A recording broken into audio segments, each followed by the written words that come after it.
Joan? Counselor Edwards? Present. Counselor Janick? Present. Counselor Edwards? Present. Counselor DeMedeiros? Present. Counselor Burk? Present. Counselor Milbourne is absent.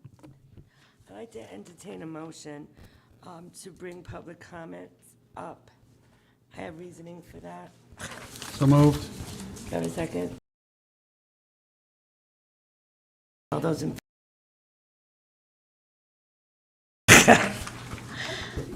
what? Problem with No, it? what I was going to bring up is the fact that I read the minutes based on last week's meeting, and it seems to me that it was written as I was here presenting on behalf of the Personnel Board, which I was not, and I didn't say that. Oh, yeah. So, I know it appeared in the Yep, no. newspaper that way as well, and Good I point. think to correct the minutes right. accordingly. So we'll remove that, we'll make an amendment. Thank you. Yeah, Thank you. thanks, Joe. And that's the reason why I brought it up first. Okay, consent agenda, approval of town council minutes, October 10th, regular meeting, October 10th, executive session, acknowledge receipts and minutes from boards, commissions, and committees, Personnel Board 1, Historical Cemetery 1, Conservation Commission 1, Litter Control Committee 1, Zoning Revision Committee 1, Conservation Commission 2, Board of Canvassers 1, Open Space 1. Acknowledge receipts of reports from Treasurer Saurette, September 2022, budget and revenue reports. Acknowledge receipt of correspondence from the Harbor Commission letter regarding memorial benches, and approval of tax assessor abatements for $894. Would anyone like to take anything off the consent agenda? Yes, Mike. Item A1, the regular meeting minutes for the council. Okay. Anyone else? That's what I was going to pull. I'd like to entertain a motion to approve the rest of the consent agenda without 4A1. So moved. Second. Mike. It's obvious what. Right, we got to take a vote on that. Oh, all those in favor. Sorry, guys, I'm tired. All right, 4A1. Just make a motion that we amend the minutes that are before us by striking on page 2 in the public comments regarding a council agenda, after the word comments, in the narrative, remove personnel board member. So it will start as just Joanna Ruda. Do I have a second? Second. Motion been made in second. All those in favor? Thank you. I'm going to abstain because I was not here during that. Okay.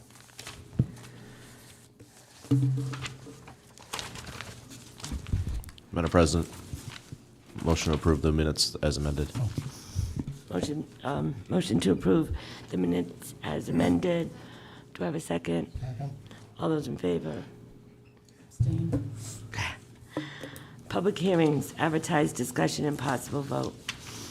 Approval of the proposed amendment to the Tiverton Code of Ordinances, Chapter 22, Businesses, Article 2, Farmers Market, Section 22-6, to include a definition of music entertainment, the addition of a new section, 22-10, music entertainment, and the renumbering of Section 2-11 to reflect the addition of the new Section 2210. The changes will allow music entertainment as defined in the section as a permitted farmers market on town-owned property without the need for public entertainment license. Discussion? Yes. One question. Yes. The way this is written, the amendment is, music entertainment is non-amplified voice and/or acoustic instrumental. So they do have, I think it's okay, but I don't want us to hang ourselves on this. They do sometimes, I think most of the time, use one of those very small Yep, I speakers that they plug in. Is that? So that's definitely amplified, and we've been there. It's not loud. It's, like you said, it's a little home thing. Right. So are you proposing to change it to? I'm not sure how we could Yeah. change it in a way that doesn't make other issues. Well, it definitely is non-amplified, so any amplification Is not allowed. should not be allowed. Right. But what I'm asking Mike is, does he think we should change it to allow for what they have? I wonder if Steve's familiar with this kind of stuff. Stephen? Stephen, are you familiar with this kind of stuff? So it's, oh, good idea. So do you know what I'm talking about, that they have those little, Yeah, like a karaoke machine type Yeah, speaker. yeah. Maybe a compromise would be, I know in our noise ordinance, we have a decibel level. Maybe having a limit there, and the police can enforce it. They have a certified decibel meter and say, hey, it's not to exceed 75 or 80 decibels at a distance from where it's being performed. I think it would be the street, probably. Could we do that? any idea what kind of decibels those put out? Well, what would be deemed reasonable in a residential neighborhood for someone having like an FM radio while they're working in their backyard? Because even when you're in the parking lot, you can't hear them. Right. Could we say not to exceed the noise ordinance? So which one are we on? The farmer's market one? Farmers Farmers market, market. yeah. All right, please keep in mind, Thanks, Steve. acoustic music could be trumpets, tubas, and that kind of thing, which can be quite loud. The other thing is, nobody is aware, but we have about 202 town-owned properties in town, little spots anywhere. Anybody could ask to have an event at any one of those spots This as is not town-owned about that. property. But that would be the second one. That's not this That's not this. hearing. This That's is not just this about the hearing. farmer's market entertainment. Yeah, that's all this is about. Okay. This is so- about when but the second one is what you're referring Right, the to. second one is for, it's only for town-sponsored events, so it's Yeah. like, so if I'm a person who wants to use a park, I don't know, give me a park, and I'd still have to Town get farm. the, town farm, I'd still have to get the entertainment license. Right. But if it's a town-sponsored event, like the town council wants to put on a show, Down cabaret the show. beach, well, we do it down the Right. beach for the fireworks, Well, I and we get do that, Friday yeah. night concerts. So that's why the second one has been Yeah. proposed, because of the Friday night concerts and because of the special events we've had at Grinnell's Beach. The first one just applies to a farmer's market. Is the farmer's market thing still going on now? No, So we could, Yeah, so could we pass it? My suggestion is let's have the public hearing, table it for the next meeting, and maybe we can come up with some. yeah, right, language. right now the farmer's market is in the middle school. yeah. Okay, that's so a it's good idea. inside. so. Yeah.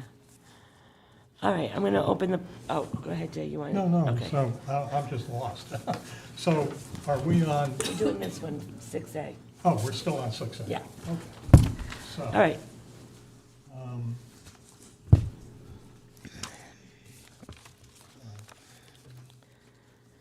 all right, I'm gonna open the public hearing. Is anyone here to speak on this subject? Anyone here to speak on this subject? I'm gonna close the public hearing. Ask for any further comments from the council. So right now, we have just one farmer's market, right? Yes. So what's there to stop other people from saying they want a farmer's market? Like, what if I want to do a farmer's market? There's an ordinance. Yes, there's an ordinance now that says a farmer's market can only be on public property, on town-owned property. So there's very little town-owned property, 202 of them. town-owned, our own, okay. Right, so they would have to come before They would us have to with the come before proposal, us. and we would have to decide whether or not to Yeah. approve it.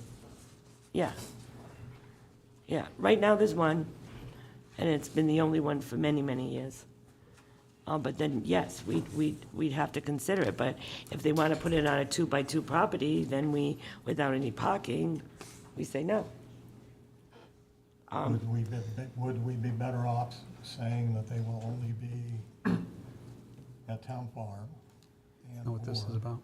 We already say they can be on Yeah, but that's not what this open is, space with their approval.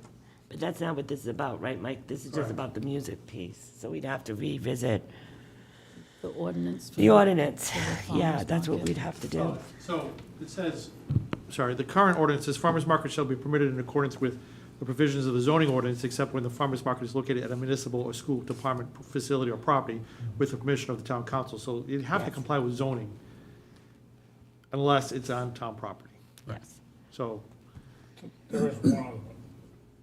It hasn't been in existence in a while, is that the village district, but it can only be on a Tuesday. Oh, that's right, that's right. Yeah, that's a, But that's in zoning. yeah. right, that's How- all. However, tonight, we're not here on that. True. No. We're here I'm just only. answering, No, I was he's- answering the council's he's just- question. I'm just I know, answering the question, I know. is there another possibility of having another? Okay, so, any other discussion? This is on music at the farmer's market. And make a motion that we table this to a future meeting after the solicitor has a chance to review the questions around I amplification. mean, can I just ask a general question? Is there a problem with amplification? There has never been a complaint of noise. No, I'm just saying, is there a problem with the council allowing amplification? Not with, well, I I just- mean, I put non-acoustic in there because I think that's where I was directed to go. Or my understanding was it was non-acoustic. yeah, and then we realized it was. Right. That's how low it is. Like, you don't even realize it unless you get right If up I to get rid it. of the word non-acoustic, Well, you have non-amplified voice not, and no, or not even acoustic. started yet, so non. But if you take that out, my question becomes, does that open the door? I'm To not big saying you'll bands. do that, but It it could. could be interpreted as It could, but having it's not- Kansas play down there. They're right, they still have to comply with the, Well, they still have to Kansas comply might with the not noise be- ordinance. I'm so. dating myself. Yeah, I think, Wow. I was like, I don't even remember. I don't remember They're playing Kansas. somewhere locally. All right. So I'm I just have looking a for direction motion, as well. And do I, yeah, the direction, my direction would be that it would have to put something in here in To allow compliance. small speakers. Small speakers, yeah. I don't know what the decimal is. Conforming to the It's, noise ordinance. yeah, it's probably very, I would imagine it's very low. Like when you're parking in the parking lot, you don't even realize, you don't really Well, hear it. that's this particular, This venue. Right, so that's why we had to to put it stop in here. Deb from coming in and be allowed. And bring Kansas, yeah, I'll bring Kansas. So we got a motion and I'll second it. okay. Motion made second, all those in favor? Discussion or? Oh, I'm sorry, discussion. Well, I asked for discussion a couple times. There's actually no discussion on a motion to the table. Okay, never mind then. Well, unless you want to make some kind of suggestion and guidance for, The only suggestion I was gonna make is we have a noise ordinance, like, why don't we just, like, just Well- according to noise ordinance. below 85 decibels? Like, Yeah. That's my first mean- thought. Get rid of non-acoustic and just, as long as they comply with the provisions of it. Yeah. I'm gonna tell you, in that little space, you couldn't have Kansas. Like, it would blow away the people in. But there could be, blow but there away could the be people other, there. there could be other play. I just Right. don't want to open the can up and. When Lots of noise. Meredith looked at the spaces, that was, and with Chris's guidance, that's like the biggest town-owned space that kind of had the parking for it. All right, that's tabled. Now we have Next. to take a vote. Oh, Do you have a because, date? I just gave you a chance to look at it. I didn't put a date. With that understanding, if we're gonna make it just conform with the noise ordinance, that's pretty simple change. Yeah, 2 weeks, yeah. 2 weeks? 2 weeks. Well, I kind of had a vote and John didn't vote, so all those in favor? Okay. I understand why you didn't vote, but. Oh, you sound good. Doc, watch out. Anybody want to come this way? All right. Approval of the proposed amendment to the Tiverton Code of Ordinances, Chapter 51, Amusements, Article 1, Public Entertainment, to amend 51.1 definitions to include an exclusion for any town-sponsored event in the definition of public entertainment. The change will allow public entertainment for town-sponsored events without the need to obtain public entertainment license. And this is just because we felt we're doing it, we need to have some kind of ordinance. And this includes the concerts every Friday night and the event that we had at Grinnell's Beach. Or if we did decide to have concerts at Grinnell's Beach. If Kansas comes in and decides to play.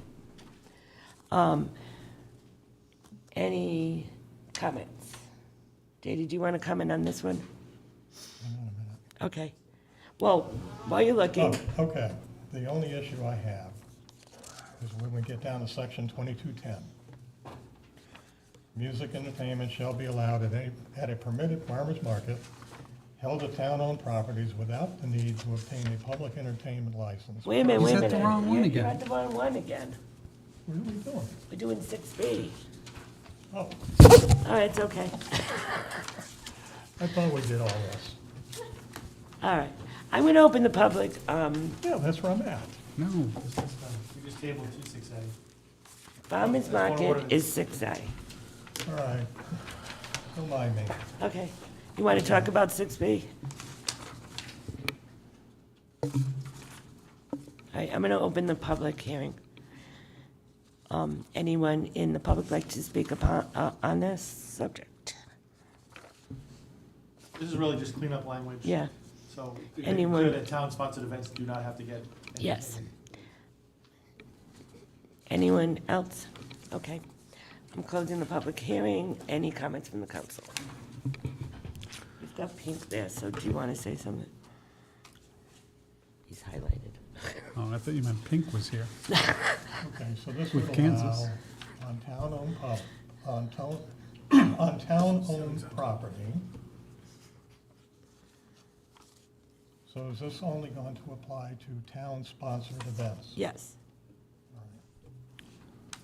And this was Do we because, not, this was because, quite frankly, the town never got an entertainment license for doing that. We approved it for recreation to do it, but so to clean everything up so it doesn't look like it doesn't apply to us, yeah. Madam President? not the abutters have an opportunity to weigh in on it? Well, they could, it was advertised and they could have came, right? It's a public hearing. Tonight, you mean? Yeah. We didn't have to. No, I think he means when they. When they- actually do it. For these events? Well, usually recreation comes to us to have us approve the whole calendar, which includes these events, so they can come. Right now, as far as I know, Sandy Woods has no problem with this. And they even allow us to park on their property for overflow. And actually, it's kind of cool that they come with lawn chairs and watch the concerts too. So I think the neighborhood appreciates this too. We haven't heard any problem at this point. And the Grinnell's Beach, there's really the restaurants. All right, John, you I had your, think, I'm sorry, I think is your question is if the town is having a sponsored event on town property. on town property, you still want the public to weigh in on it, whether or not it should happen or not, before it happens. I guess that's your question, right? And my answer is Right. they come to the agenda. Right, no, I'm just trying to answer your question, right? Well, they can come to the, yeah, they can Yeah. always come to a meeting, sign up, and Well, when recreation is here, having us approve these events, I usually let people Right. speak. But by taking away the need for an entertainment license, you do take away the, you do. yeah, but I think there's a fall, at least at town-sponsored events, they don't happen that often, and they are published. No, it doesn't, no. It's not happening in the winter Right. anyway. It's only happening in the summer. But they still come for the whole calendar. Yes. Well, So they've been they- doing, so- it's a- Well, but Stu comes and says, these are the dates we're doing outdoor concerts, so there is a venue for them to come. Yeah. To say something. yeah, And because they're a town commission, we have the authority to say, well, we agree with this one, not with this one. right. Yeah, we do. Yeah, and we can stop events if we want to. Right. And we have. Say no music. Right. Yeah, the town would be very disappointed on Friday nights. Madam President? Yes, John. I'd like to make a motion to approve the ordinance as amended. Second, Motion been made in second. Any further comment? All those in favor? Madam President, Yes. just one comment. This does not preclude the food trucks for needing the No. MFE licenses, vendors for peddlers and hawkers license, and if there is going to be loud music, if they need a noise variance, they have to come in Correct. for that and Yeah. come before the council. Right. And that would be where the public hearing would happen to have the abutters come in. But And, we've been doing that all right. along with the vendors and the peddlers and, And same thing, Rhode Island DOT, if they That's have any right. road closures, they have to do that. And if Yeah. it was a town road, they would come to the town council for that, so. this is just an entertainment license. And if anybody wants to do more than twice a year, they become, by definition, a commercial entity, Not us, though. not us. No. Am I correct? Okay. Acknowledge of resignations. Deanna Moran from the Board of Canvassers effective 10/9/2023. I'd like to entertain a motion to accept a resignation with regret and thank her for her long years of service. So moved. Second. Motion's been made and seconded. Any further discussion? All those in favor? Discussion. I do want to thank Theata for her fairness as a member and as the chair for a short time of the Board of Canvassers. And it hasn't always been a difficult time for her, which we can all attest to that. I just want you all to know that we've reached out to the Republican chairman and the Democratic chairman because we have to replace a Democratic alternative vacancy, and we have to replace Deanna's. And we have one term that just finished. Expiring term. Correct, but they, I spoke with the Democratic, and we've sent emails to the Republican. Okay. And the Democratic chair is still, so I talk to him often because of recreation, and that's why I talk to him. Personnel Board, 5-member board, 4-year term, 2 vacancies, term ending 10/15. Term ending 10/15/2023. Did we get a vote on the last one? Makes sense. That's not, doesn't make sense. Yes, we did. Okay. No, we What? didn't. I think No, we didn't. started to, and then. We didn't No. vote. Oh, I'm No. sorry. All those in favor? We did, I was interrupted. This is on the Deanna Moran. Yeah.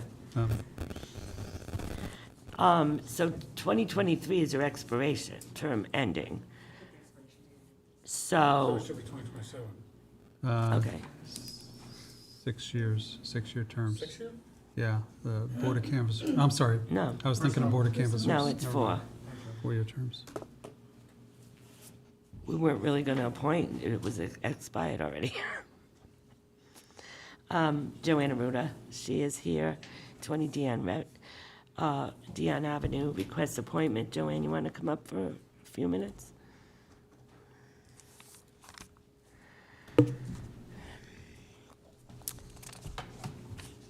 Joanne, just give us a little bit of the reason why you want to remain on the Personnel Board and your experience so Well, far. Yeah, so, given the past elected positions that I've held in the town, both being town council and budget committee, I just feel that I have the institutional knowledge to meet the town's needs, along with, the managerial experience that I've had in the past. Any questions for Joanne? No, I just want to thank you for Oh, thank you. your work You're on the very Personnel welcome. Board and your continued interest. Yeah, it's very interesting. Great, robust group, and what we do is really important to the town with the hiring Absolutely. process, so we do our Absolutely. best. Absolutely important. Yeah, And I want to extend my thank you Thank too. you. You're Because welcome. it's a lot of work and it's a big responsibility too. oh, yeah. I didn't realize you were retired. Good for you. Ah, yes.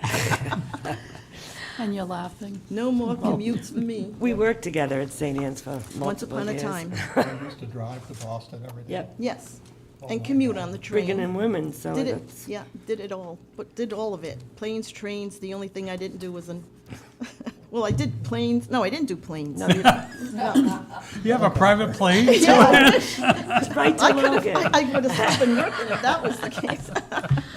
All right, I'd like to entertain a motion. Motion you. that we waive our policy to appoint, so we can appoint tonight. Do I have a Second. Motion been made second. All those in favor? Entertain another motion. Motion that we appoint Joanna Aruda of 20 Dion Avenue, reappoint Joanna Aruda of 20 Dion Avenue to the Personnel Board for a term ending 10/15/2027. Second. Any further discussion? All those in favor? Thank you. Thank you, Joanne. Thanks, Joe. Arts Committee, 5-member board, 2-year term, 3 vacancies. Is Nadine G. Messier here? I thought so, but I wasn't sure. 132 Corey's Lane. Same thing, just tell us your experience on the art committee so far and why you want to be part of it Well, still. I haven't been on the committee, but, Well, It's an appointment, not a reappointment. Oh, I'm really sorry. Yeah, I'm not. It's We have me. 2 sick people. Yeah, I'm really sorry. Your head's clogged, He's it's okay. coughing and leaving. It's okay. All right. No, I filled out the application because I'm a 30-plus year professional graphic designer. I worked in New York City for 10 years. I worked in Los Angeles for almost 20 years. I relocated to Rhode Island 7 years ago. I've been in Tiverton for 3 years. I volunteered with the Union Public Library last year to work on their commemorative book project, which was supposed to be in 2020, but COVID kind of set them back. So I jumped in the bandwagon to help them actually design the book because they didn't even think about that. They're like, oh, yeah, I'm going to design a book. I'm like, yeah, you need a designer to design the book. So they're great. So we have a good time. I actually just won the Fall River logo design contest in January, so Oh, I got congrats. to meet the mayor. I got a certificate, I got a T-shirt, I got a check. I got to meet with the mayor downtown, so that was kind of fun. There was 277 applicants, and they narrowed down to six of us, and they didn't tell us who the winner was till we got there, so it was like a It was beauty exciting. pageant contest. Like, who are you? I don't know, kind of crazy, but it was fun. So yeah, it was pretty exciting. So yeah, I just feel like I just want to meet people. I don't really know anybody here. I just felt like, there is an arts committee. I spoke to Barbara last week on the phone. We haven't met in person. She's like, oh, I'm so delighted you want to help. I said, I haven't done anything yet, but No, but she's always She's like, very yeah, yeah, apparently, yeah. She was super nice. I haven't met her yet, but so. Yeah, I'm pretty outgoing. I have a lot of creative ideas. I work from home. I'm self-employed, so I have flexible schedule. So I'm not really too stressed out too much. So I just feel like I want to kind of just learn more about the town and see what else I can help guys do. Okay, so, thank you. Any questions? So there's a term that ends 2024, and there's 2 terms 2025, just to keep that in mind. Also, keep in mind there's 3 vacancies and 1 applicant, so we could waive the policy. Motion to waive our policy so we can appoint tonight. Second. Motion's been made in second. All those in favor? Motion to appoint Nadine G. Messier of 132 Corey's Lane to the Arts Committee for a term ending 4/15/2025. Second. Any further discussion? All those in favor?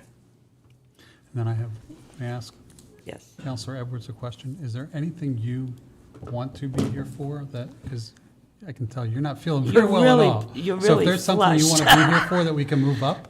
All of it. Okay. Yeah. Okay. Well, he's just All right. offering. I appreciate the offer, but Because every time I look at you, you're turning red, you're flushed. I'm waiting. I appreciate it too. I'm waiting for the Dayquil to kick in, then we'll be Deb, you good. want to go sit over near Mike? DPW Director Rogers, discussion and possible vote to approve Rhode Island Infrastructure Bank RIIB revised grant agreement. Grant amount is $247,710. Hi, thank you. Good Hi. evening. Last time you confused us, so let's, Happy to explain anything you'd like All to right. explain. Basically, the original grant agreement for $228,425 was based on the estimate. The revised grant agreement was approved by Rhode Island Infrastructure Bank. That grant amount of $247,710, about $20,000 more, is based on the bid price that was received. And Rhode Island Infrastructure Bank Legal Counsel is drafting a revised agreement for the town administrator's review. So DPW is requesting permission for the town, subject to the town administrator and solicitors finding the agreement acceptable, to sign the Rhode Island Infrastructure Bank revised grant agreement. And this is all related to the Fogland Stormwater Project, the construction end of it. So the increase does not provide any additional match I from was the just gonna ask original. that. So the town is still contributing the 67,000? Yes. Okay. Good work, Rick. I can't take credit. I'd like to give that credit to Brian James and the administrator for all that terrific work. Any questions? I have a question for the solicitor.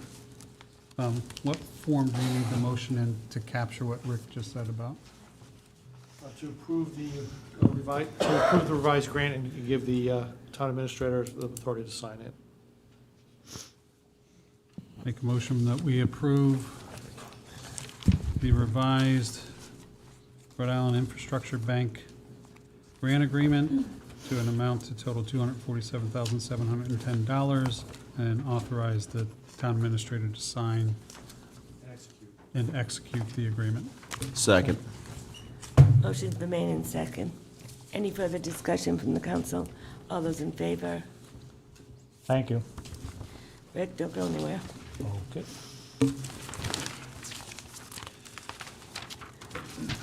DPW Director Rogers, discussion, possible vote to approve hiring Richard McGee as a roadside mowing contractor for areas that require a sidearm mower. Yes, so this is very limited in scope. We did go out to bid quite a while ago. Only one bid was received. It was fairly high. And so then, as allowed, we went around trying to beat the bushes to have somebody respond. And the lowest price we received was Richard McGee. So I do request to hire the roadside mowing contractor where use of a sidearm mower is required. And again, it's within the budget constraints that were allowed for the approved budget. Have we used them before? No, but they did the Little Compton mowing for years. Any questions for Rick? Is this, Rick, because we don't have that piece of equipment? Right. Not that- Exactly, yes. That piece of equipment has been ordered a long, long time ago, but it won't come in till next mowing season. Okay. Okay. That's the repairs for the piece of equipment. Nope, that's a new one. The repair Oh, was, new one. yeah, the repair was more than And the new a one, I remember. And if the equipment comes in while this is still in place, we don't have to use it. Right. Yeah. But this is for such a short amount of time, Mike, that we just want to do the roads this autumn, Okay. that, Okay. There are a couple of the brushes just growing right into the road. We gotta Yeah. do something. Yep. Any questions? I just have one, and maybe this was just an oversight in my packet, but I didn't actually see the bid response for Richard McGee. It's just this other one from Northeastern Tree Service. right, John, because he was the, Northeastern Tree was the only one who actually responded to the bid. And since there was only one bid received and it was higher than we thought we could do, we then went around, which is allowed, to different entities to try to find a lower price, and we did. We will have him formalize his quote in writing. Okay. Oh, I'm sorry, maybe I misinterpreted your question. Well, I would hope this is his quote. Yes, Formal. Okay. but it's, yeah, it's basically, I don't remember if it's email or on the phone, but yes, that's his price. Mike? I make a motion, we approve the hiring of Richard McGee as a roadside mowing contractor for areas that require sidearm mower for an amount not to exceed $7,800 and an hourly rate not to exceed $225. Second. Discussion? Yep. Are we, Mr. Solicitor, are we okay with this? Like, we're not gonna have a contested bid here, are we? We've done this before. We can reject any bid, we only, we can Okay. reject it based on the fact that we only go along with it, so. All right. Motion's been made and second. Anyone else? All those in favor? Thank you. You. DPW Director Rogers, discussion possible vote to approve time period after Christmas beginning Tuesday, December 26, 2023, and ending Saturday, December 30th, 2023, to be a pay-as-you-throw trash bag holiday, and that the pay-as-you-throw trash bag holiday time period and the Christmas tree curbside pickup schedule be advertised in the Secunda Times. Yes, I have a question. The Christmas tree curbside is not the same dates. and the Christmas tree curbside pickup is something that DPW does. Okay. Well, I'm just concerned because no one takes the tree down December 26th. No, So the way this read, Well, you just read in the front, there is a backup to it. It Yeah, I does know, say I it's just- January 2nd Oh, January I'm 12th. sorry, I didn't notice that. All right, I'm thinking of myself taking down ornaments Christmas Day. Right, good point, Denise. I could have done that clearer. No, We- it's fine, and you had the backup, I missed that, I'm sorry. Any questions? Just one, Rick, what are we doing with the trees? We do the same as we've done in the past. We chip them ourselves. We leave them at the town farm area, and they're welcome for anybody to come collect them. Or if sometimes we've used them for the sand dune restoration at Fogland, or sometimes people want them, they're cows or goats or whatever, eat them or climb around, so. Mostly goats, I don't think cows eat trees. I just wanted you to be able to say something about dune stabilization at Boston. Okay, yes. Okay. Mike? Motion? Yes. I move that we approve the pay-as-you-throw trash bag holiday and the Christmas tree curbside pickup schedule as identified on the backup Town of Tiverton notice curbside collection. So that's the motion, just to clarify the dates for the pay-as-you-throw are Tuesday, December 26th to Saturday, December 30th, and the Christmas tree pickup Tuesday, January 2nd through Friday, January 12th, with no pickup on Saturday, 1/6. Second. Motion made second. Any further discussion? All those in favor? Thank you again. Thanks. Town clerk, discussion and possible vote to approve funding for a new property fraud alert service as part of 2020 Perfect Vision Land Evidence System from Casino Game Funding FY2023 or American Recovery Funds. Joe? Madam President, the clerk's office recently became aware of this new property fraud alert service. We have no other town in Rhode Island that uses the Avenue product has this service, but it is in use in Bristol and Plymouth County in Massachusetts. And there's a couple of attachments with some feedback from their usage of it. There was one where it did catch in the last 3 to 4 years 2 incidences. One was a family dispute, and the other one was actually a person who was known to the police that was committing fraud on the property. I think this would be a good service to have for our customers, for our taxpayers. It's well worth the money in comparison to that home title lock. It's like $500 per person to get that insurance or that type of alert service. This would be free to the public. This would be free, and I think it's well worth the money that this is asking for. The $3,500 for the first year, the $3,000 for setup, and then the remainder of the first year of the contract is $500, and then thereafter $1,200 per year. Which we'll put in your budget normally. Yes. Okay. This would be under the software Yep. maintenance line in the budget going forward. So what I'm really asking for right now is the $3,500 to get this up off the ground and get it available for our taxpayers. I do believe there's American Recovery money that we have enough to cover this. Okay. That was my next question. So does this work like a credit card fraud reporting thing? Kind of.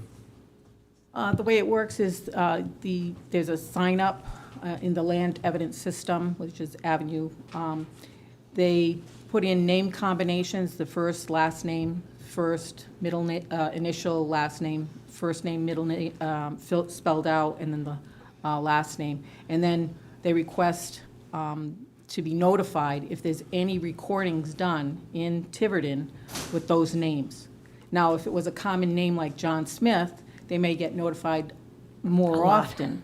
But all they would have to do is look at the land evidence and see what John Smith was having something recorded under that name. And then they could contact us, and if they had any questions, we could explain it to them. And if they thought it was a fraud issue, then they would have to contact the police. But at least it would give them notification through this service. So who initiates the notification? That would be, Me or the town? You have to sign up. you have to sign up. And Yes. then Avenue would make the notification. Correct. Right. So there's no other work on your staff's part other than keeping the software, putting the information in? Right. Yeah. Any other questions? Deb? So have you been aware of any issues in town with fraudulent? No, we have not, but that's why I went around to try and see how other towns were handling this. Little Compton has a different software vendor for their land evidence, and they just recently put in the property fraud alert service under that vendor. So that triggered my question to our vendor saying, do you have this service? And they do have it, which I was not aware of, and no one who has this service in Rhode Island was aware of it. So I've reached out to the clerks, and they are now aware of it. And that's where I went to Massachusetts to get their feedback. Yeah, I saw that. So we'd be Yeah, it's for trendsetters. this one. She's gonna give us So- ideals. So that mean, so somebody Nice could people here, though. come and say, I want 343 Highland, and do paperwork on it, and then it's like the town hall becomes theirs? Is that? They Kinda. could, Yeah? You can file Yeah. anything at they the can clerk's file office. anything, so long as you have information that, Who would want it? Right, so Is- with all the identity theft going on, it's, This is a protection Yeah. I hadn't even really, We haven't had a squatter yet. Okay, any other questions? I'd like to entertain a motion. motion to approve $3,500 for the purchase of the property fraud alert service as part of 2020 Perfect Vision Land Evidence System, and to use money from the American Recovery funds for that. Second. Any further discussion? Motion's been made in second. All those in favor? thank you so much. Thank you. Council Vice President Burk, discussion and possible vote to take any necessary actions, including but not limited to the sending of a letter to the owner-operator of the former Quality Yacht Property located on Riverside Drive regarding significant health and safety concerns associated with the property, and instruct the building zoning official to contact the appropriate state regulatory agencies, including RIDEM and CRMC. So I'm going to call my expert Dave Stewart up to speak to this more specifically, but this has been a subject that the Harbor Commission has been talking about for some months. They went out and, at least some of them went out and visited the area. It's located just south of the Chase Marina, old Chase Marina building, so just south of the new bridge on Riverside Drive. Did we send the pictures out to everybody? Yes. Yeah, so you should have, You don't have them? no, you want to, they're in the next. Yeah, they're, oh, they are? Oh, I have the wrong thing in front of me. they're on F. On F? Okay. Once I saw the pictures, I could really tell where this Yeah, was. so when you see the pictures, and if somebody can share them with John. I have them. Oh, you have them? Yeah. Um, You didn't look at Oh, there F, it yeah. is. I see it. You'll see the condition is pretty deplorable, and I'm not a mariner of any sort, so, but even my eyes can see that I don't think I want anybody walking on that. So Dave, you want to talk a little bit about it? Yeah, no, it's been falling down for years, and it's just, there's pilings that are, wobbling back and forth. There's definitely, Bruce Cox actually, who has a house, he's on the chairman of the Harbor Commission. He had a large beam wash up on his place, and I'm sure that others had the same thing. It's just dangerous, and there's a lot of fishermen at night, especially, that fish all along there. They fish along the coast, and it's just an accident waiting to happen. I mean, it's seriously deteriorated, and the whole situation with safe harbors, renting it, leasing it, a long-term lease with the present owner. I don't really know. I know this guy, David Preston, we found his address. He lives on the Cape. He's kind of the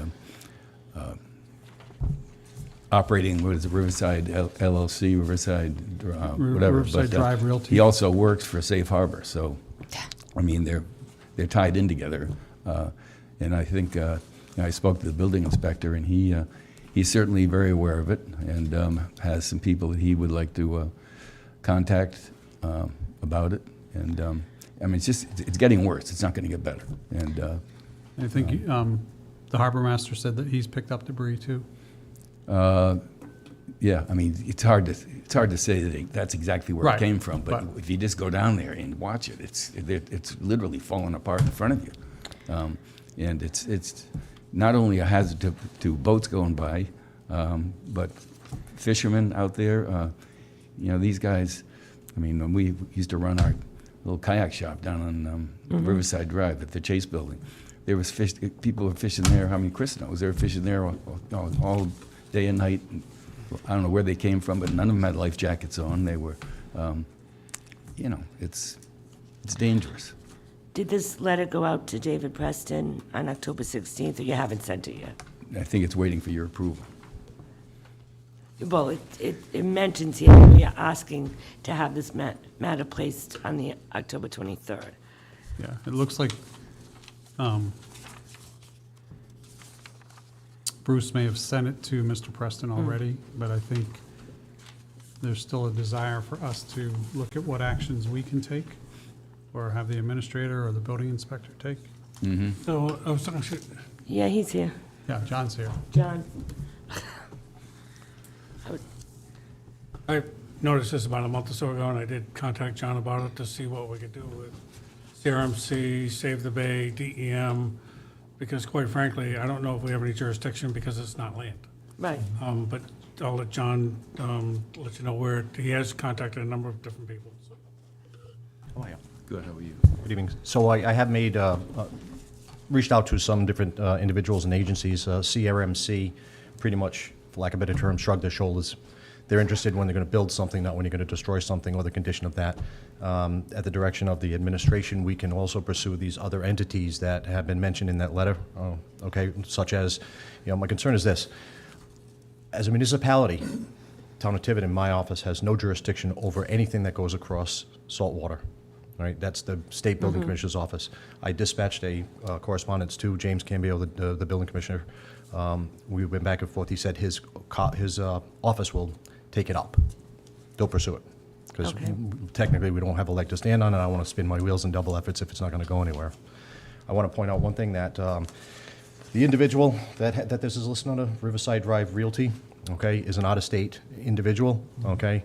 I did initially, when Chris first brought this to my attention, reached out to Matthew Leonard, who is his agent of service. Because there's an LLC and he lives out of state, he has to have a local agent of service. That fell on deaf ears, okay? I know you all have photographs. I took a few more. I don't know if it'd be helpful to have additional ones for your own purposes. But Would you like to if the see point, more? would you like to see them? Sure. Yeah, okay. Whatever you got. I got, so it includes an aerial photograph and just several representative photographs of close-ups of the condition. So, I mean, it's obviously in deplorable condition. Thank you. And I do believe it represents an imminent danger to, when I was out there These are initially. good pictures. Well, yeah. You should put these up on the wall. I think so. Go to the Arts Commission first. Do you want to give one to Dave to look at? Yeah, I'm sorry. So if the council were, Jerry, Chris, if the council were to have a letter drafted from President to speak to this, would that be helpful if we sent it to the state building official? I think anything that explains, our deepest concerns for this would help everybody. So don't send one to CRMC. Oh, yeah. Not CRMC, and like I said, I How about contacted RIDEM? two of my counterparts, one in Narragansett and one in Newport. Bill Moore, who was my previous building official here, only because they should have at least a lot of experience with commercial docks over the ocean. No fault of theirs. Haven't heard back from them yet on to where to go with this, but with the direction of the administration, I'll knock on every door that believe is necessary. Being navigable waters, I do believe that the Army Corps of Engineer may have something to say about it. The Coast Guard certainly for, life preservation, these sorts of things. So at least get everybody's ear on this and see which entity might have something to make this guy move forward. So the Coast Guard? The U.S. Coast Guard, Yep, Army Corps of Engineers. yep. I would still do CRMC, even though they're Yeah. saying. No, we'll let them know, yeah. Yeah. Well, I whatever, mean, they permitted it to be built, so they should, whatever letter we write, we can send it to CRMC. Do you agree? Okay. And how about, DM? Yep. And the State Building Code Commission. Can I ask a question? Yes. So, state building official is who has to handle this? Is that what I heard correctly? That, yes, the State Building Office has the jurisdictional authority over salt So we'll water. let our delegation know as well, too.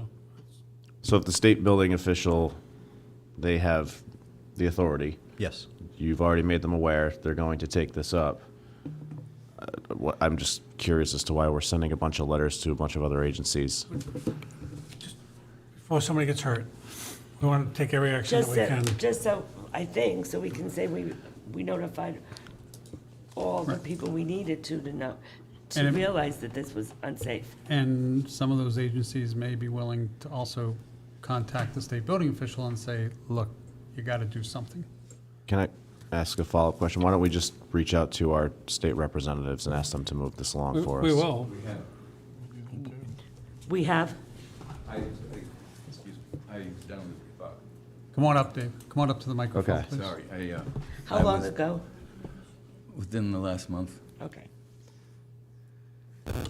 Yes, I mean, at least from my perspective, if the entity that has authority over this is aware, and they've said they're gonna take action, and we're gonna lean on the state delegation to get them to move faster, Well, why, I just, again, I don't, it seems like an exercise in futility to draft a letter and then send it blindly to some agencies. Like, if it's in the state building officials' hands and they're the ones who have the authority and the jurisdiction, let them take care of it. It's a paper trail, though. It's a, this is the state of Rhode Island, nothing moves fast. I mean, why not notify as many people as you can? I mean, it's, what's the harm? Can I just? and then ask- if it becomes a, Pardon? God, Motivation is a wonderful thing. Yeah, I mean, and God forbid if it does become yeah, something, no, it's, then everyone has been notified. right. How accessible is this? Like, It's very could there be, accessible. Extremely accessible. there could be kids running around Yes. down there? Yeah. No, Because very this, accessible. this is, No, it's horrible. it's horrible. No, I mean, it's, And when I was down there, the children at the yacht club were taking their sailing No, because lessons we don't own it. within feet of that. They have those little sailboats that they take out of there also. Yeah. And if we have a storm of any magnitude, that's gonna be all, it's gonna be all over the Right. Secundit River. And Jay just asked a question. There's no way we could put a warning on this or anything, because we're not, it's privately owned. It is private property, but, But as, We do it for derelict buildings. but, once again, I can ask the State Building Office, I can ask the building commissioner if he would be willing to at least bring some sort of document down, like unsafe conditions, like I Yeah. post on homes after a fire. So, but you have no authority to do that. It's not a structure that we control. I don't. Once I reach the high tide mark, I'm, What about the landward end of the dock? high tide mark. High What tide. about the landward end of Just the the middle dock? of Riverside Road. In the middle of Riverside Road. Or a banner, Barbara will make us one. It's just very frustrating that the entity that permitted to have it built won't do anything about it now. It's pretty bad. Have you sent these pictures to anyone, the state? Not yet. Maybe you should, this is pretty impressive. Maybe you should show them, because I doubt they've even been down here. No, they're They only have aware of no this idea what recently. we're complaining about. They just became aware of this recently. All right, Madam President, I move that we have the town administrator work with the building official and with the Harbor Commission chair and vice chair to draft a letter for our review for our next meeting, a letter going to the state building official with copies to CRMC, Army Corps of Engineers, US Coast U.S. Guard. Coast Guard, our State House delegation, and anybody else you might think of between now and then. Should get their attention. Do I have a second? Any further discussion? All those in favor? We should attach these. Okay. All right. Thank you. Thank you. Council Vice President Burk, discussion possible vote to send a Dave, letter. don't go far. Yeah, don't go far, Dave. Yep. Discussion and possible vote to send a letter to Rhode Island Department of Environmental Management or take other necessary actions to compel DEM to move forward with the repurposing of the former Chase Marina property. So the Chase Marina property is the big building that you see in the top left corner of the picture, pictures that are attached. That's the building that is owned by DEM now. It was purchased by the state as part of the bridge project, and they put out an RFI, request for information, 2 years ago, It was the end of August of last year, August of August of 22. And we've not heard back any plans from them. The person who was leading this retired, and I know Bruce Cox has reached out to his replacement, and I believe, Chris, you may have too already? I have. James McNamee has took over for Bob Ballou. We had a meeting, I actually had a meeting with all the parties involved, with DEM, Rhode Island Bridge and Turnpike Authority, RIDEM, and the town in Jamestown regarding this property, more about security concerns and litter and a bunch of other things. But we did go over the issue of, where they were with this project. Bob was at that meeting. He retired after that. That was back, I think, back in November. And then I sent a subsequent follow-up to James McNamee, who took over his role as to where this stands. And I've basically been told that it's a funding issue. They're waiting on an earmark to come in to offset, but they really should put some public notice out there as to what's going on with this building. And I really do think that they should be reinstalling the docks back there so commercial fishermen would have a place to operate and bring their catch in. But that's because that's what it used to be. That used to be a very viable economic engine years ago, and it's kind of sad to see it in the state it's in today. One of the concerns raised at the last Harbor Commission meeting too was the lack of parking in that area, so wanting to be a part of whatever's going in there, so.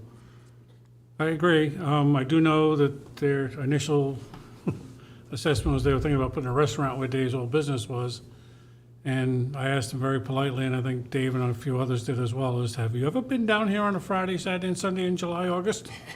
Because there's nowhere to park anywhere at the boat trailers. It's that, that parking lot next to that building is utilized by boating trailers.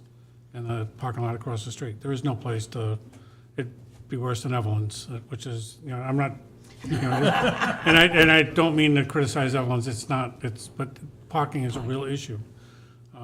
Competing interests. And parking is going to be a real interest because DEM only owns the building and the lot to the left of it.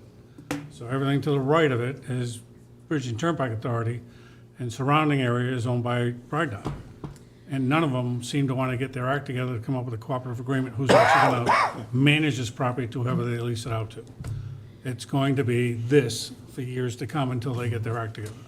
And it's sad because that's a very viable piece of property that could be utilized and bring some jobs into the area and help some of the local commercial fishermen. As far as parking's concerned, down there, we already have a problem because of short-term rentals. That's the whole Riverside Drive area is very, very difficult to park on. So we have not yet heard anything. I have no issue with reaching out to the director of DEM to find out what's from the director's standpoint, where this stands.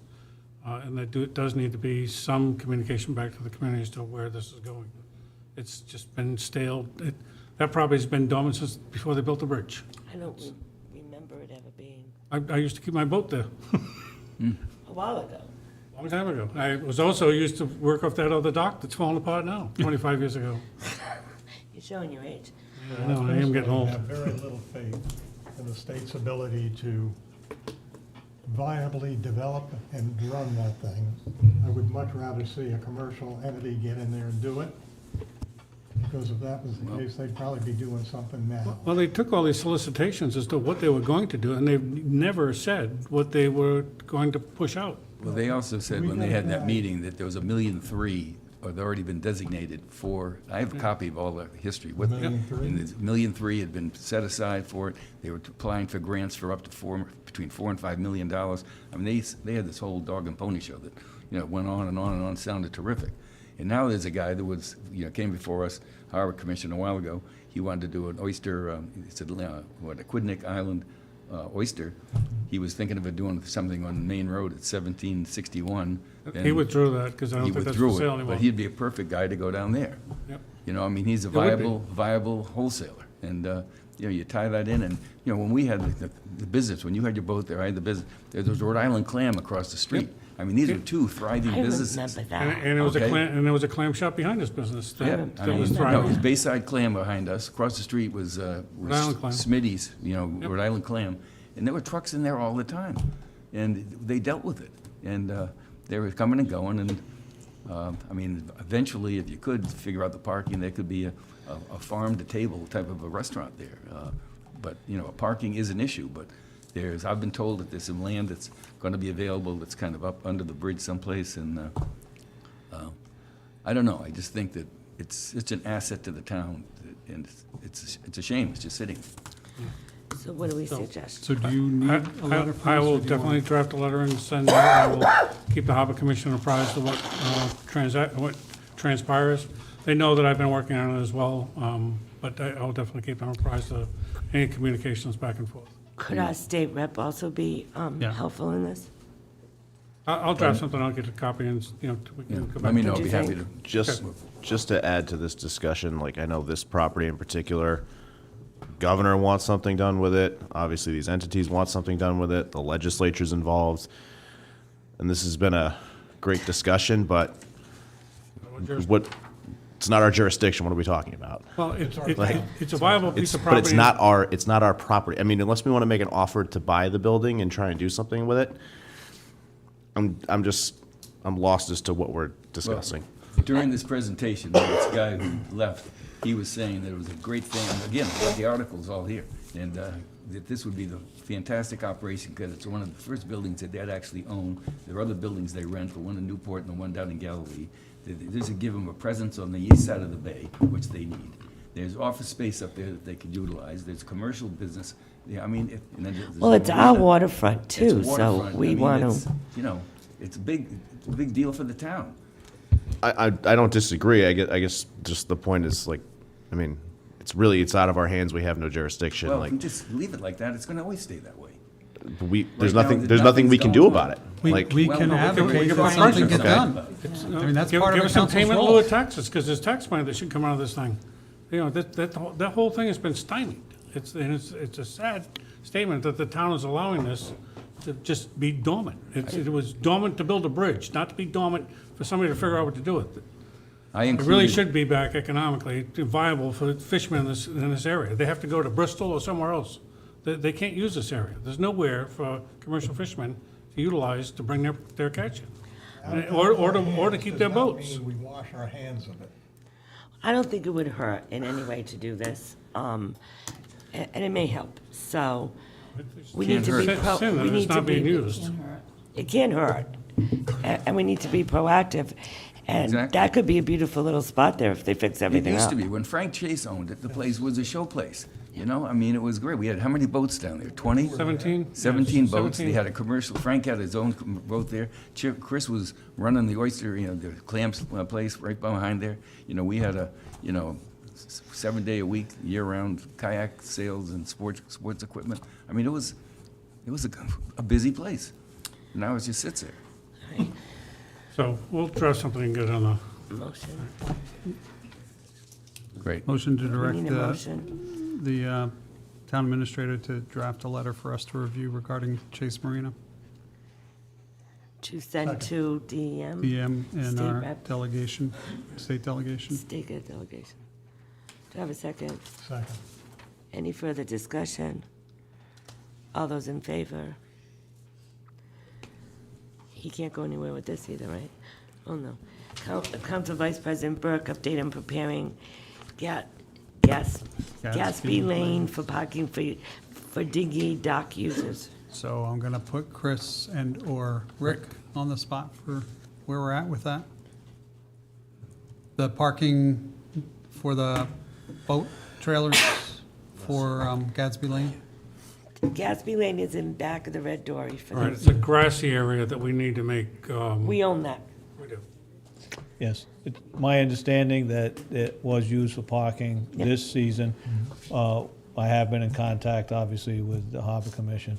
We're gonna do a little grading on the main road side to make the lip from the pavement up to the grass a little more gradual.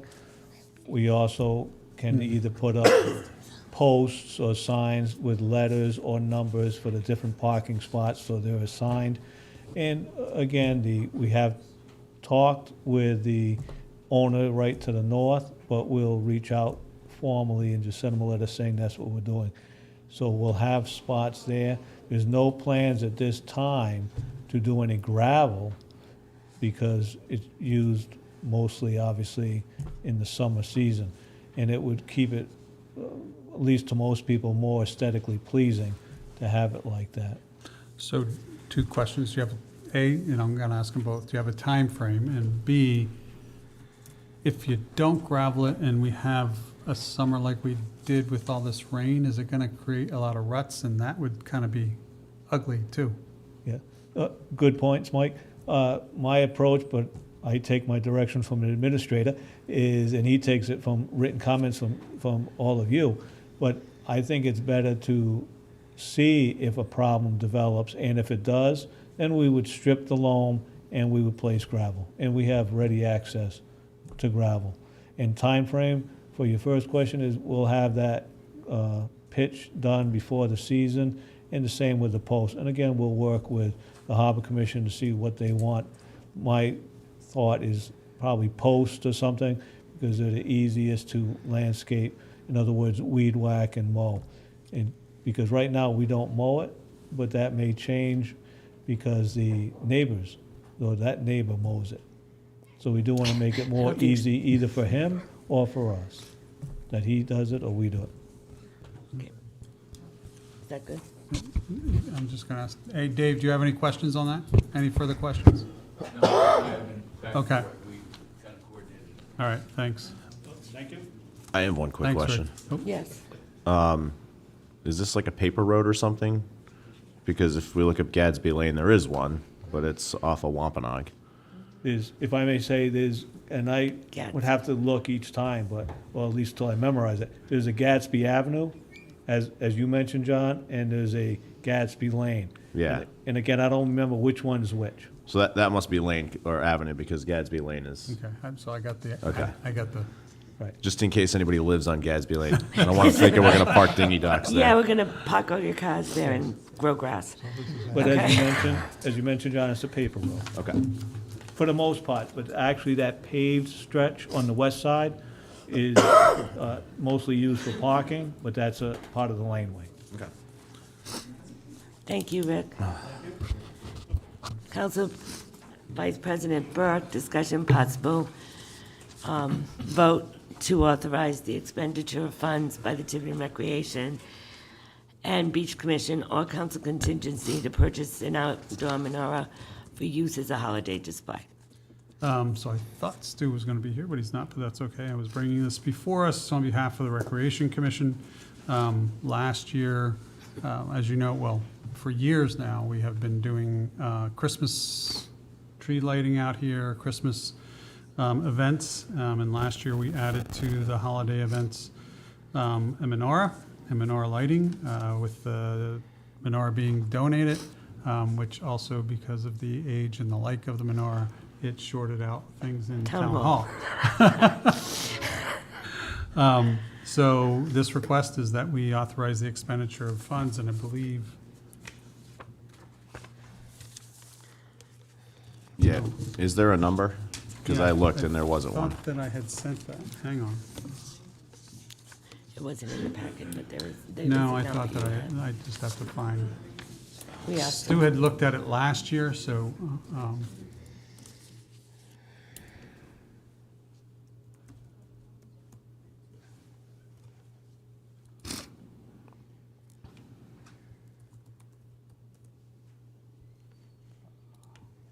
I want to say it's $790.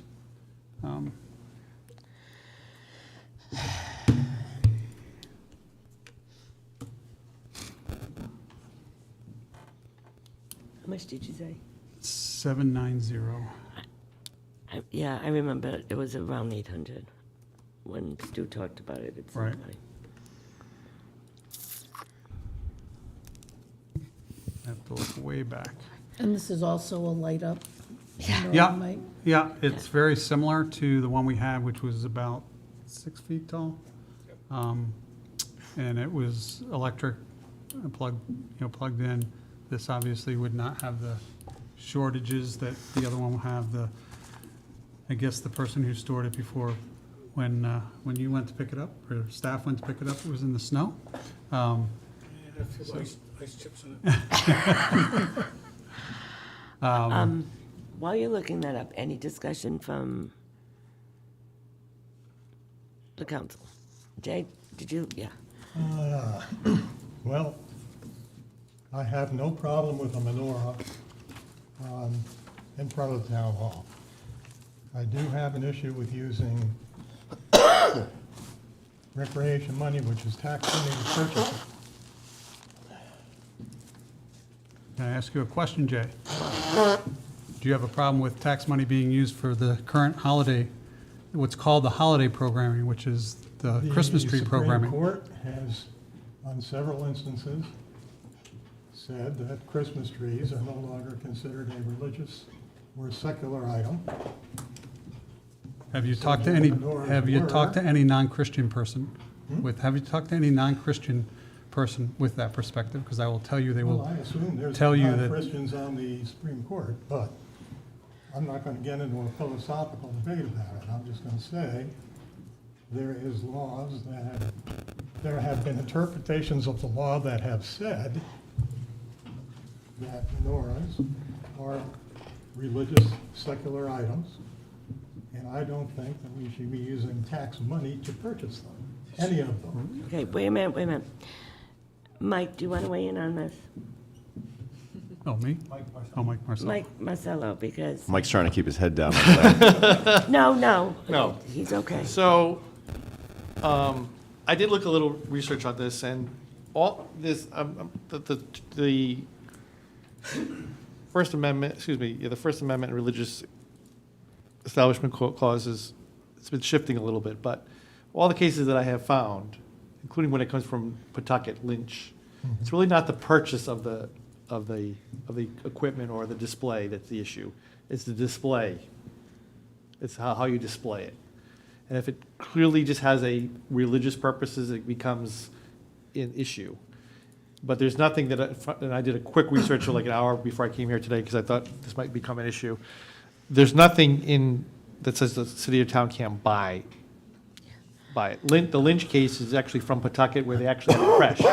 And the case, and it went to the Supreme Court and the city had purchased they paid $1,365 for it. And it was put on a public park, or actually private park, but it was in a public area. And they had no problem with the purchase of it. It's the display that becomes an issue.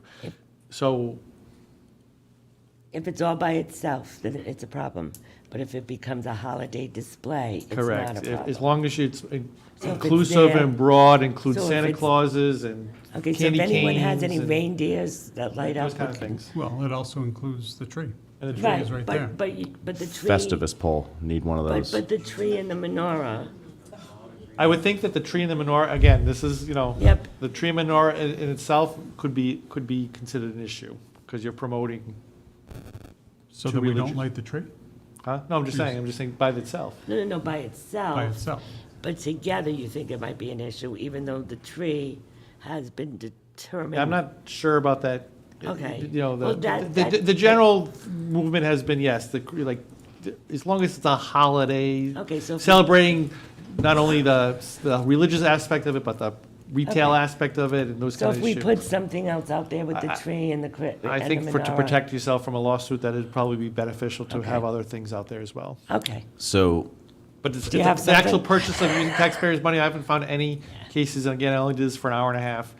I haven't found any cases that said that the city or town cannot, purchase stuff like that. It's the display of it that's the issue.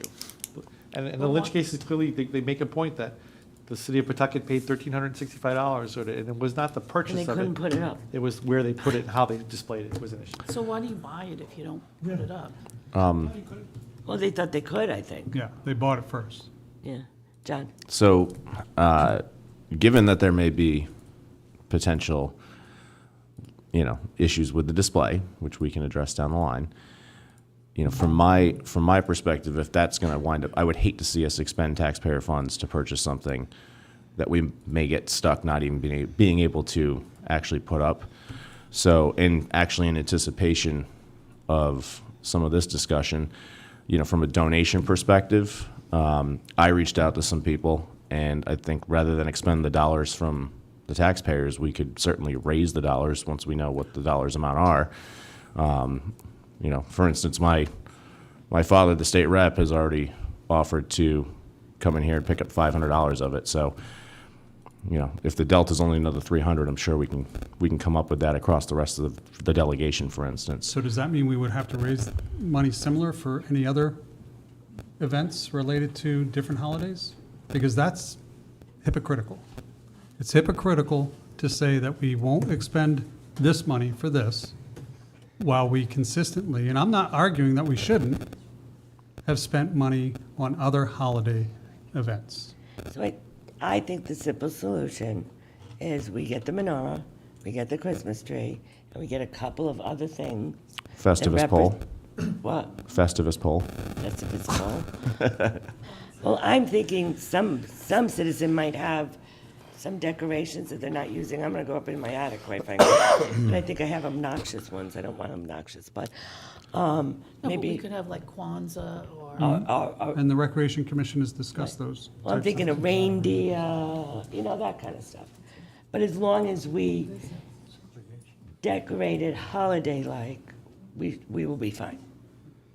And Mike is right. We do spend a lot of money on the holiday celebration down with Santa, electricity for the tree, the lights, and we don't ask for volunteer money for that. So I think that we could afford $800 to do that. And we could take it out of council contingency, really.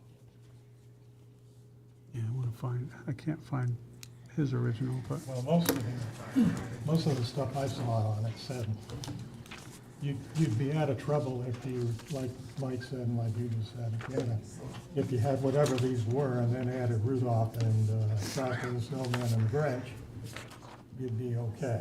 All right, but we're gonna do something tasteful. Because I'm thinking those big blow-ups. I'm thinking those big blow-ups, I don't want, that's gonna They look. come and see me every day. So can I just read from this is the Lynch case. It says, "The display consisted of many of the figures and decorations traditionally associated with Christmas, including, among other things, a Santa Claus house, reindeer pulling Santa's sleigh, candy-striped poles, a Christmas tree, carolers, cutout figures representing such characters as the clown, an elephant, and a teddy bear, hundreds of colored lights, a large banner that reads Season's Greetings, and a creche. All components of the display were owned by the city. The city had purchased the creche some years earlier for $1,365, and the city incurred a small annual expense in erecting, lighting, and dismantling the creche." So it's not necessarily the purchase, it's how you display How you it. The court went on to, it was not necessarily the purchase, but the court went on to say because the display was so inclusive and was more just, it didn't have the primary purpose of promoting a specific religious belief, and therefore it passed muster. Now, I will warn you that the courts have been moving, probably to allow more religious symbols than less religious symbols, but I don't know how, I can't predict what they will do. Yeah. Well, I don't think it's a big problem to just put a couple more things out there. So I found it, so I think it got missed in the emails that I had sent How much? for an attachment.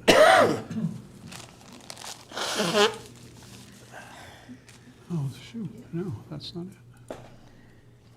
Never mind.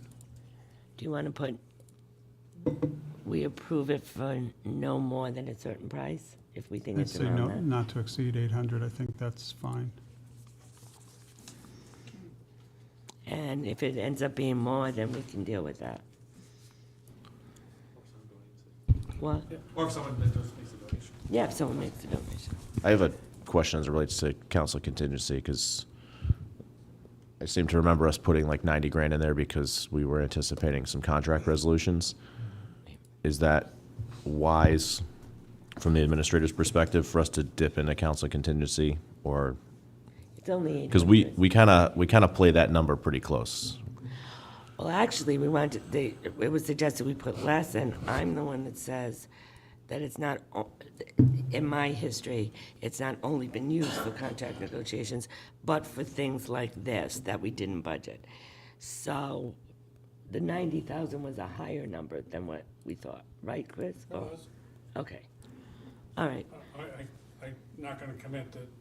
No, we can't say But what it's, you know, negotiations is gonna. We're a third of the way through the year, and you're still sitting on a pretty good chunk of it, so. What about rec? Rec doesn't have the money in their budget? They wouldn't have the money for this. Okay. They don't have a fund for miscellaneous type expenses that they didn't anticipate. They pretty much budgeted for specific programming. We're starting police negotiations in January. And we still have to finish one of them. Yeah, we still have to finish one of them. And I'll ask Stu for that, because I can't find it, and I know I found it the other day, but I can't find it now. All right, so I need a motion, please. I make a motion that we Would you rather me do it? no, Okay. approve the use of not to exceed $800 from the council contingency fund to purchase an outdoor menorah for use as part of the holiday display. Second. Motion remain second. Do I have any further discussion? All those in favor? Thank you. So still, actually, give me that attachment. You missed it. Yeah, You didn't do kinda opposed. Jay, did you vote? No, You abstaining? no, I'm saying, Oh, you say no, I'm sorry. I thought you had your hand up. the nose here. There's a no over here. I didn't do the no's because I thought I saw his hand up, I'm sorry.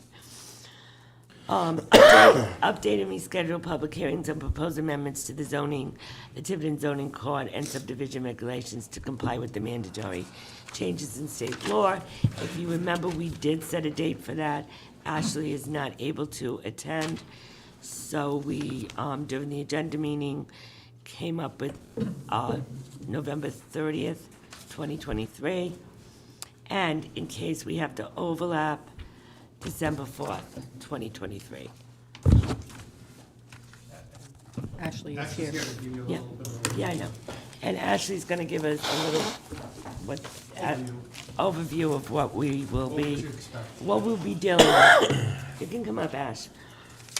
I think she also had a handout that we passed out. Yep, I got it. Of course you can.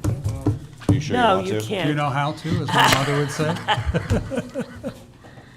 Yeah, we did get this. So I did, yeah, I had Ed, pull the bill summaries. This is from Rhode Island Housing's website. This is the part of the template documents that were produced for them, which, full disclosure, my firm produced them, so we wrote that.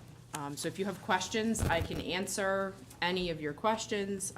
Wanted to give you an update as to where we are in the process right now, and then kind of just introduce the concept to you so that when this does come to you for public hearing, if you, you kind of have an high-level overview of what's coming your way. Happy to answer questions on any of this now, or if you review this and have questions later on, please reach out.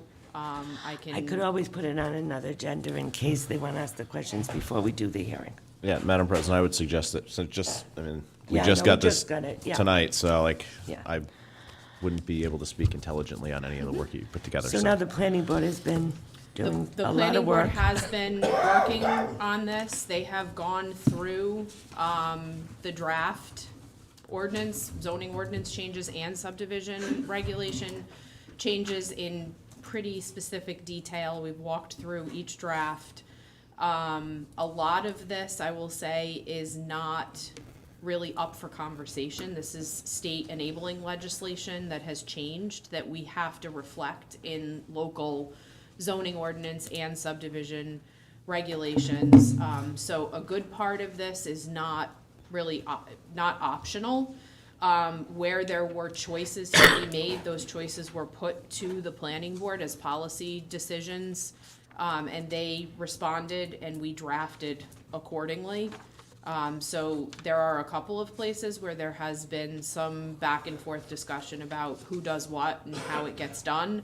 And that is reflected in the drafts that are coming your way. We're in the process of amending the drafts as we discussed them with the planning board. So at their last meeting, we had a special meeting.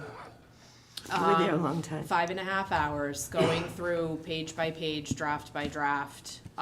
Those were, Todd is actually in the process right now of making those adjustments. So we're amending the documents. And then their recommendation will come to us at So these special workshops. It'll come to you from the planning board, so you won't have to send it to the planning board for an advisory opinion on its consistency with the comprehensive plan, because it's coming from them. They will have done all of that initial review and response up front. I mean, we had a Saturday workshop where we kind of went through policy question by policy question. They gave us their general consensus on where we were with those, and so we drafted accordingly. And then, like I said, went through document section by section, and walked through all of it. And so we're making changes to that now. So, just so I understand correctly, so this is not the final, right? We need to wait for the final from the planning board, then we're gonna have a discussion, ask those questions, so on and so forth? Yes, and that's why we invited Ashley Okay. here, just to walk the process through. Can we get a digital copy of Yeah, well, you will be whatever the getting- final is? You will be getting the draft ordinances as proposed by the planning board. Before November 30th. Way before that, I'm hoping to get them by the beginning of next week. I talked to Todd today about that. So you'll have, and I don't want you to get scared, but this is a thick document. So there's a lot of stuff that had to be changed According to the law. according to state law. I would say probably 95% of it probably had to be changed, and maybe 5% was policy issues, perhaps, maybe a little more, a little less. I've asked Todd, to the extent that the planning board made a policy decision that you can review and maybe want to change, we'll highlight those for you as well. But with a word of warning, there's a lot of work that went into this, so, they were pretty Yes. careful in what they did.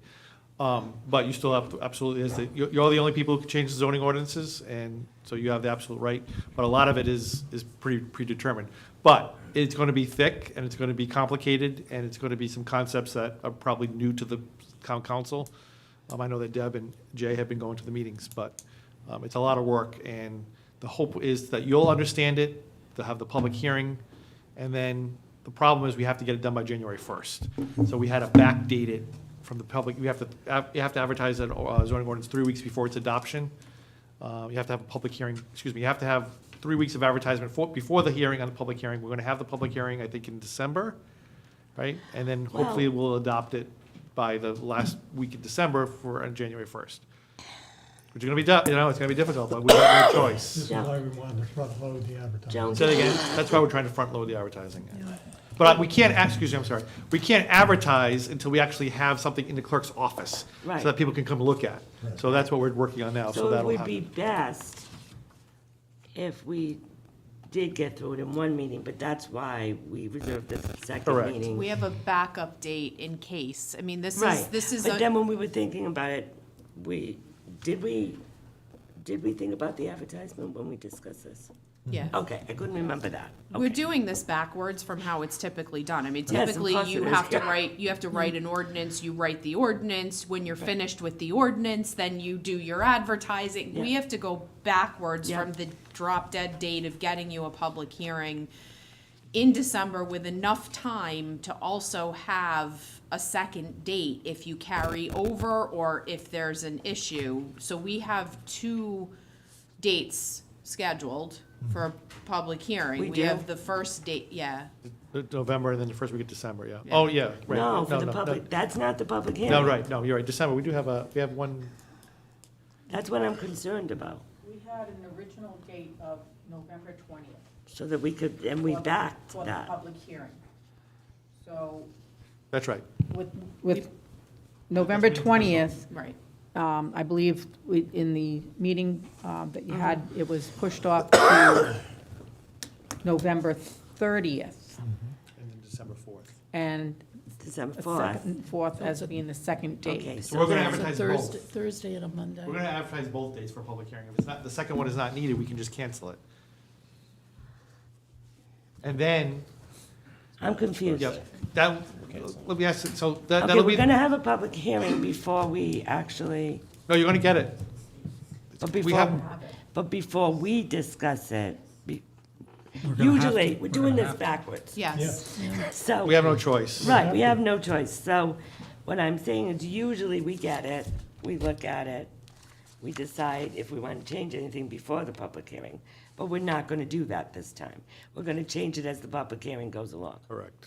And that's okay, if we advertise it without us changing it. Well, part of that is because a lot of it, we can't change. You can't Right. change Well, I know most that, of but it. there is a percentage. Right. A little. So, yeah, but even if it's one thing. And the things Okay. that we can change, We're gonna.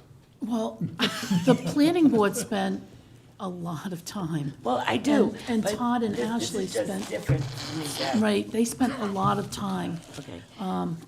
But I think, and please Mike, correct me if I'm wrong, but it's okay to change some things at Some the things, public yeah. hearing. Oh, You no, can't make like absolutely. wholesale changes and change the Absolutely. entire Because what's intent. important is whatever you advertise, Right. you just tweak it. You Right. can't add. And there won't be much more than you Okay. can do that, All right. other than I'm just just- tweaking. I'm just a bit concerned. Let me give you an because of the way example, let we me just give you an normally do it. example. I don't know what the planning board did, I haven't gone through it either, but I believe the one of the changes is that the zoning officer has the ability to grant a variance if it's like with up to 25% of the total that's needed. In other Yeah, I words, so heard if you that. need, right? So I believe it says up to 25%. So some towns are saying, we're gonna give the zoning board complete authority up to 25%. Some towns are saying, well, if only, they can change up to 15%, and if it's 16%, they gotta go to the zoning board. Right. I don't know where the planning board came out on that one, but that's just one All right, area. I see. So it's small things Small like thing like that. that. I'm just concerned No, because. this is why we wanted to have the and I'm conversation glad now we did now, and not at the because I public would've been a little hearing. I would have Yeah. been a little, because Yeah, and I've so been taught a To different way. give you an idea of where some of those things, it's like Mike was explaining, the enabling legislation used to say that you can have your zoning official grant modifications up to 15%. Now it says your zoning official has to grant modifications up to To 15. 15%. But if you want to, you can give the authority to go up to 25. So that Okay. was a policy discussion. Does the planning board advise that we stay at 15%? Do we go up to 25? And so it was those kinds of discussion points that the planning board kind of like talked their way through. Things like, should we have more than one administrative officer? Because now you can have more than one. What role does the technical review committee play? Who's the permitting authority for a certain type of application? So those were the conversations that we had, where it was, you could do it this way, or you can do it this way under the new enabling legislation. But you have to do it one way or the other. So this document kind of tells you the Yes. choices that could have been made, you'll see what the choices were made, All right. and then you can go back, and if you don't agree, I mean, ultimately, you're the policymaker. Well, like Deb and Jay said, they've put a lot of work into it, and I don't see us tweaking it that much. There was so much discussion, because Ashley and Todd really led the group, and it was, well, what if this happens, what if that scenario? And looking to make sure that the comp plan and the policy and everything zoning all lined up, because right now, there's a lot of variances in between, so there was a Okay. lot of crossing Ts and dotting Is, and many hours, Many hours. many hours. Is everyone available November 30th? Is everyone available November 30th and December 4th? So just so I'm clear, I can look at this and this is as close to final as we're No, gonna you're get. gonna get an ordinance. This is a summary. This is a summary of the changes that could be made. You're gonna actually get Got a it. physical ordinance that That's looks like what I our actually ordinance. see. Okay, This was just to give It's you, gotta be like looking at the entire zoning. digital copy. this summary was to give you at least an initial, something to read through and get a better understanding for those that have not been attending the planning board meetings. Okay. What the a summary of what the required changes are, bill by bill. Mike?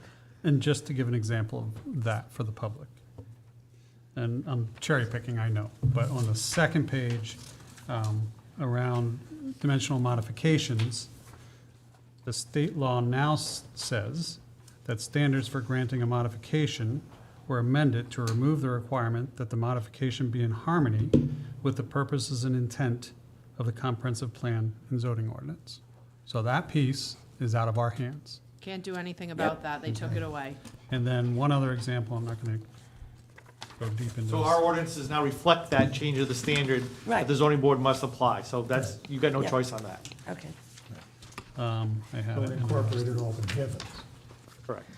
I And will, then go, sorry. other, this is, I don't know, your fifth page in, 6061 is the bill It's number. with the green. 60, what is it? House 6061 and Senate 1034.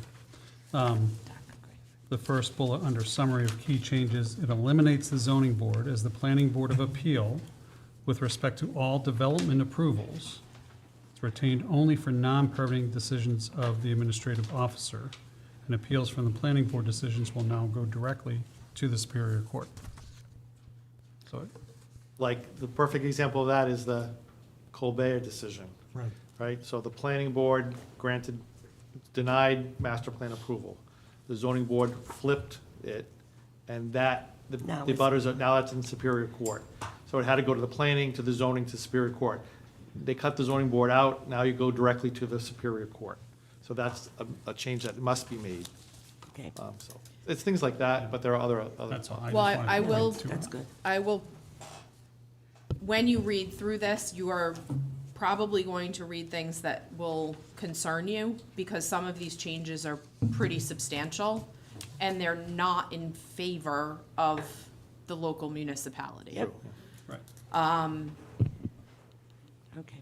The answer probably is going to be, there's nothing we can do. We have to make that change in order to be consistent. The purpose in, having this conversation tonight was to preface the public hearing conversation that, that this is coming to you. They are substantial changes. They are not going to be changes that in most cases would be changes that the municipality would have sought on its own. Things like, increased density for comprehensive permits, things like increased density for inclusionary zoning, changes to, the development process and who makes decisions and how much of that decision-making is now happening in the hands of the administrative officer, not at a public hearing, not before the planning board, not noticed to the public. Wanted to make sure that all of that was, you were aware of all of that before we got to the public hearing as much as possible. So please, when you read through this, if you have questions, I'm happy to talk through any pieces of this with anyone at any time, prior to getting to that public hearing. Thank you, Ashley. Thank you. Any other questions? And everyone's available those dates? I don't know if Dennis is, but I'll email him, we've changed the dates. All right, thank So you. as soon as the clerk gets the actual ordinances from Todd, then we'll advertise. Advertise. And then you'll. We have to advertise soon. Well, no, 3 we have a weeks. little bit. Yeah. And we'll get you those I like ordinances, so to- you can go through yeah. it. Yeah, and the same offer stands when you get the actual written document and may. start to read that. Please reach out with questions. I'm happy to answer whatever I can. Thank you. Thank you. Everybody? Thank you, Ashley. Thank you, it was very helpful. Yep. Tiverton Administrative Fire Department, discussion possible vote to advertise the bids So the for exist, service related to medical billing for fire and rescue services. so the existing contract is coming to an end. We believe that we're best to go out and get an RFP to file the RFP so we can see what kind of responses we get back. We are having a little bit of difficulty with the current contractor. We don't believe we're getting the services that we need or desired as part of the contract that we did issue. So the chief and the staff are recommending that we go back out for RFP and see what we get back for evaluation process, and they'll make a recommendation to the council after Right. we go out for RFP. Well, I think if Judy and the chief are asking for it, and Judy's working very closely with it, then it's kind of a no-brainer for me to. So we're still getting a lot of constituents who are getting bills that shouldn't be getting Yep, bills. I know. Judy's spending a lot of time dealing, that she shouldn't have to, but they're just not receptive to dealing with the changes that need to be done. But we're also not collecting the amount of money that we thought that we'd be collecting as well. So our services are up, our runs are up, our revenue should be up as well. So I do recommend, based on both of their input, and I'll let them both speak for themselves, but that we do go out for RFP. Madam President, Yes. motion to grant the chief and his staff the ability to advertise for bids related to medical billing for fire rescue services. Second. Anything you want to add, guys? No. We just think there's an opportunity to improve revenue. I've had a lot of discussions with Judy over the last several months, and she's a subject matter expert, so I'll kind of Yep. defer to her. We've had a lot of complaints and issues to do with our residents, and Judy used to do it all by herself So back you in the did, day. yeah, you did, Did it right? very well. So, and they really are not, they're just not following our wishes. Yeah. They're just, and the company is changing too. It was Been bought out, the original people out there. And now I believe they're going to be moving to New Jersey, and that's causing a lot of problems. A lot of elderly people are receiving notices, and of course, they get calls every day, is this a scam, what is this? And I can't blame them, I mean, it's. I get a couple of calls to my house, and I'm like, well, you've got to call Judy. I can't fix that one. They started out really good too, didn't they? It was. Well, better. It was a little. Better. You were hoping I mean, that it was a once they local got us, it would company who improve. took it over. She sold it out, she sold it to this company a year later. And communication is just not there. I mean, the residents are told to call there, so they end up calling me complaining that they were rude to them. When I called, they were rude to me too. Well, that's not good. But the last person I've been working with for the last couple of years, she just left on Friday, and she gave me a couple of ideas on, just kind of reading between the lines. She didn't want to say too much, but kind of reading between the lines that it's time to look for something else. And I'm sure we can find a company that'll work with us and, meet our wishes as far as, not billing the residents and things like that. So. All right, so I have a motion on the floor in a second. Yes, Just Jay? one way, and I talked to Chief about this, and Judy.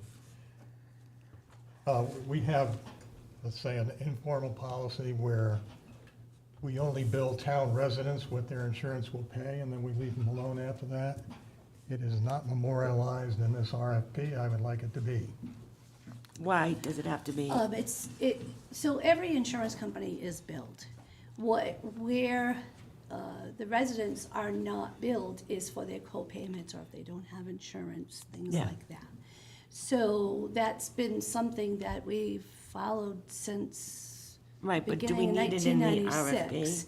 RFP? No. That's something that we're gonna work with the company. The company will, Yeah, negotiate. and this company is supposed to be doing that, and for the most part, they do. It's just, they forget a lot of times, so. Well, other you know, communities probably don't but- do it, and they don't, yeah. Right, right. And most of the communities Do they here in do? Rhode Island do. I spoke with a lot of the other fire departments in Rhode Island, and most of them do that for their residents. But we work with the company to do that. And it was set up that way in the beginning. It's just, when it was bought out, it seems that the communication has dropped, and we need a company that we can be a partner with. We still need to do work in our department, but we have them doing work, and we need to work together, and that's not what's happening right now, and that's where the errors are. That's why I'm asking if it needs to be defined. Well, what'll What amounts happen to a is, bid. once they bid, then we will negotiating. meet with them and there'll be a contract. We'll sign a contract, and that's where I believe we'll go over. Well, that's where it usually is in the contract. Right. Okay. As long as it doesn't fall through the cracks. All right, so I have a motion on the floor and I have a second. Any other discussion? All those in favor? Make sure I look around. Okay, unanimous. Thank you. Thank you. Thank you. Tim's here. Oh. Executives, I'd like to entertain a motion to go into executive session. Council President DeMedeiros, Rhode Island Law 4246582, session pertaining to collective bargaining or litigation, or Rhode Island Law 42465A, any investigation proceeding any investigative proceeding regarding allegations of misconduct, either civil or criminal. These pertain to the Tiverton firefighters and town administration, Rhode Island General Law 42465A1, personnel, job performance for Fire Chief S. Bailey, notice given, and Town Solicitor, Rhode Island General Law 42465A2, general update on all pending litigations. So moved. Do I have a second? Second. Yes. Yes. Yes.